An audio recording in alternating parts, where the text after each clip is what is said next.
Ang pangatlong pagpapasalamat ko ay personal pa rin sa akin. Nagpapasalamat ako sa inyong suporta sa aking opisina, ang tanggapan ng pangalawang Pangulo ng Pilipinas. Maraming salamat po.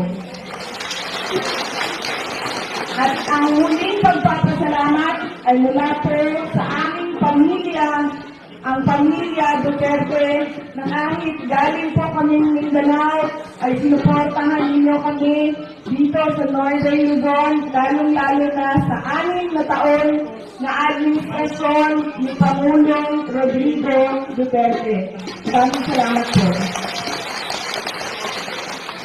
Malaki ang utang na loob ng aming pamilya sa inyo, mga kababayan namin, sa pagkakataon na ibinibigay ninyo sa amin na makapaglingkod sa ating bayan. Kaya